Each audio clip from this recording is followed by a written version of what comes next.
The Democrat Party at every level exists to serve the illegal alien, the criminal, the terrorist, the gangbanger, and all of the organizations that shelter and coddle them. They are society destroyers, they are city destroyers, they are family destroyers. President Trump and the Republicans don't care about the feelings of criminals. They want the criminals locked up, and they want our streets safe for Americans. Hi lovelies, and welcome back to my channel. If you're new here, you're welcome to Belinda Verse. Don't forget to please subscribe to this channel, turn on notifications so that anytime I upload a video, you will be the first person to be notified. To my returning subscribers, to those people that share my videos, leave commentaries, and also educate each and every one of us, you guys are the real MVP. Alright lovelies, let's dive in today's video. Walk freely at night without having to worry about being robbed or mugged. They're wearing their watches again. They're wearing jewelry again. They're carrying purses again. People had changed their whole lives in this city for fear of being murdered, mugged, and carjacked. Anytime that we play something from Stephen Miller, it would be journalistic integrity to point out that he is a white supremacist and he is the brainchild behind this policy. That's not my opinion, that's actual facts. And for him to purport lies from the Oval Office as a white supremacist, it should be pointed out. A childhood friend of White House Deputy Chief of Staff and puppet master Stephen Miller is speaking out about their past relationship. A man by the name of Jason Eilis claimed that they were elementary school friends. They hung out, they ate lunch together all the time. Jason claims that in the summer going into their freshman year of high school, he kept calling Stephen, which was a normal occurrence, to hang out, and Stephen wouldn't return his calls. Stephen finally returned his calls a few days before their first day of high school and started peppering him with questions about his Latino heritage. Jason said he answered Stephen's questions and told him about his ancestors that had originally come from Mexico. Stephen then told Jason that they could no longer be friends. Jason said that was the last time he ever spoke to Stephen Miller. Other high school acquaintances of Stephen Miller have come forward in the past and said that he was very bizarre. His nickname in high school was Dark Clown. They said he developed his conservative ideology very early on in high school, kept to himself, and was just bizarre. Miller's elementary school teachers have also talked about Stephen Miller, saying he was a very odd dude. One teacher said he loved to pour glue all over his arms, pick it off, and then eat it. Now, I'm not gonna lie, I used to pick glue off my fingers all the time too, Elmer's glue, but I never ate it. I mean, that is clearly the behavior of a sociopath. Stephen Miller, a name many Americans know, but often only in association with some of the darkest, most hardline policy in recent U.S. political history. Immigration bans, family separation, a worldview shaped around exclusion and fear.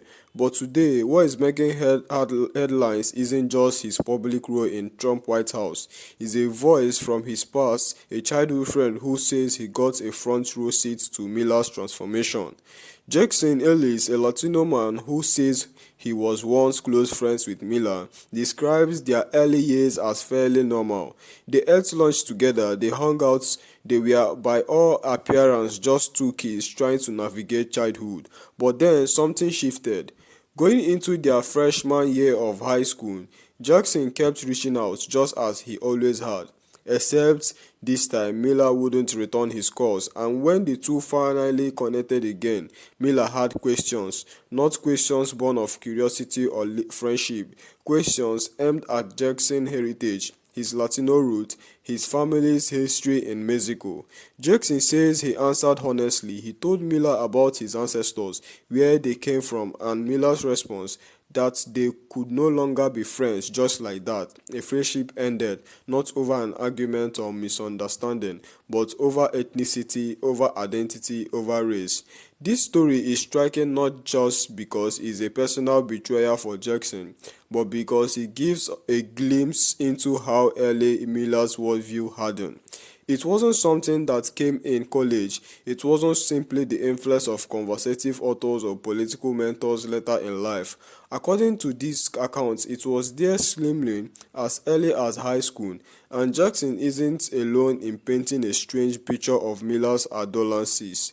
Former classmates have described him as busy, social isolated with a reputation that earned him the nickname Dark Clown.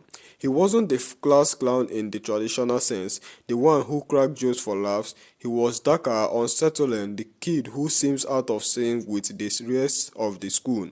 Teachers noticed it too. One even recalled Miller covering his arms in glue, peeling it off and eating it. That might sound like harmless weirdness at first, but when you piece together the pattern, the friend he discarded over ethnicity, the obsession with being provocative, the self-isolation, it begins to form a psychology profile that makes people wonder if the warning sign of his later political cruelty were already on display. Let's pause here, because one thing people often ask when these stories resurface is, do childhood behaviors really predict who someone will become? Not always. Kids can be strange, awkward, experimental, but what makes Miller's case chilling is the consistency. Multiple teachers, multiple classmates, and now a once close friend, all telling variation of the same story. A boy obsessed with difference, a boy who leaned into cruelty instead of compassion, a boy who carried this threat all the way into adulthood, where he would find a stage big enough to unleash them on millions of people through policy. Think about this man who helped craft the Muslim ban, who defended separating children from their parents at the border, who spoke about immigrants in terms of contamination. This same man once sat across a lunch table from Jackson, a Latino kid who brought they were friends, until he learned that Jackson's bloodline traced back to Mexico. That was enough for Miller to cut him off.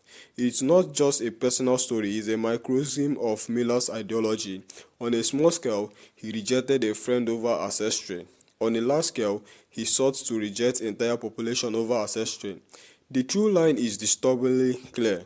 Now let's examine how America responds to stories like this. On social media, there is a mixture of disbelief, mockery, and outrage. Some laughed at the glue-eating story, dismissing it as childish or deeds.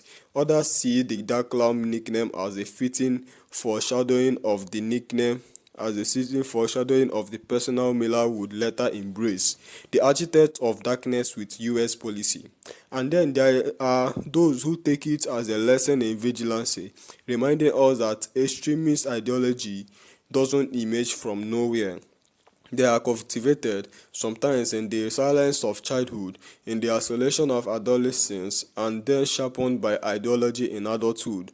But let's get deeper, because Miller isn't just any conversative. His role has always been as the behind-the-scene puppeteer. He wasn't the public face, the charismatic speaker, or the campaign rally star. He was the one whispering into the ears of power. And when you look at his formative years, what stands out is not just his cruelty, but his withdrawal. Classmate described someone who kept to himself, who seemed obsessed with control rather than connection. That is what makes the puppet master label stick. Miller never needed a spotlight, he only needed influence. So what does Jackson's story add to this? It humanized the consequences of Miller's mindset. Before, there were immigration bans, there were broken friendship, before there were cages at the border, where there were questions about heritage posed to a young Latino kid in California. And that is where the commentary hits hard. Because when ideology is allowed to go unchallenged in its earliest form, it grows. When classmates laugh it off as bizarre, when teachers write it off as odd, what begins as cruelty toward one person can grow into cruelty toward millions. And here's another layer. Miller's obsession with identity politics wasn't just political strategy, it was personal. The fact that he targeted Jackson not for what he did, but for what he was, mirrors the entire architecture of exclusionary policy. People don't end being banned from a country. They are banned because of who they are. Muslims, Latino, immigrants, refugee. That is the chilling continuity between a freshman year conversation and a White House policy. Let's talk about the Dark Clown nickname for a moment, because nicknames often reveal who more than we realize. High school peers doesn't invent mockers without reason. That clown suggests not just someone who was strange, but someone who performed strangeness, who drew attention through unsettling behavior. A clown is supposed to be funny. A dark clown makes people uncomfortable. That tells us something. Miller wasn't simply a real exclusive. He was provocative, deliberately so, and that aligns perfectly with the provocation he later embraced in politics. Policy designed not just to control, but to provoke outrage, to normalize cruelty by making it a spectacle. Now, critics might argue, why dig into childhood stories at all? Why not focus on policy alone? But here is the counterpoint. Policy doesn't emerge from a vacuum. They are conceived in the minds of individuals whose values, fears, and obsession are shaped early on. To understand Miller's impact, we need to understand his formation.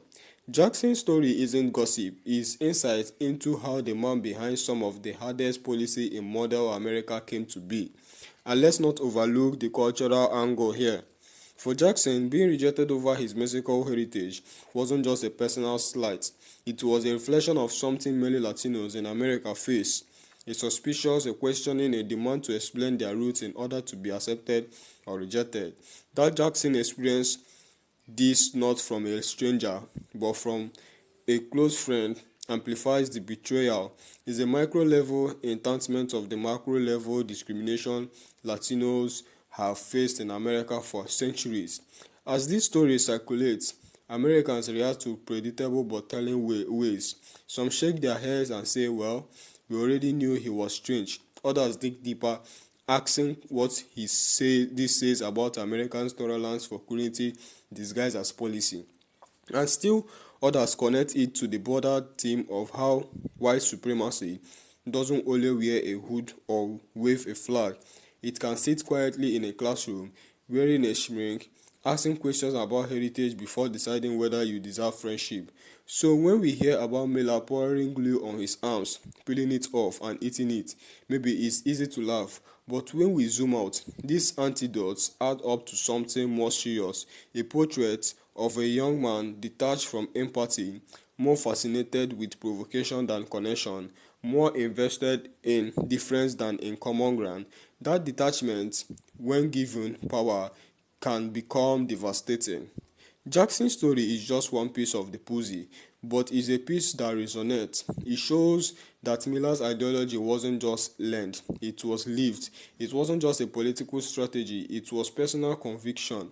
And that is why it matters, because when personal conviction aligns with power, it shapes lives, billions of them.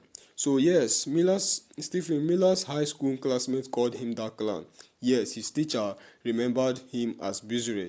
Yes, he reportedly ate glue, but beyond the audit, what stands out is the cruelty that began with one boy and extended to the entire populations. That cruelty is the true line, and Jackson's early story reminds us that the warning sign where they are all along. And if you have watched up to this extent, thank you so much for all the love and support. Don't forget to please leave me your own thought in the comment section of what you think of this video. And please do not forget that we do not support any form of bullying and harassment. Alright, lovely. See you when I upload the next video.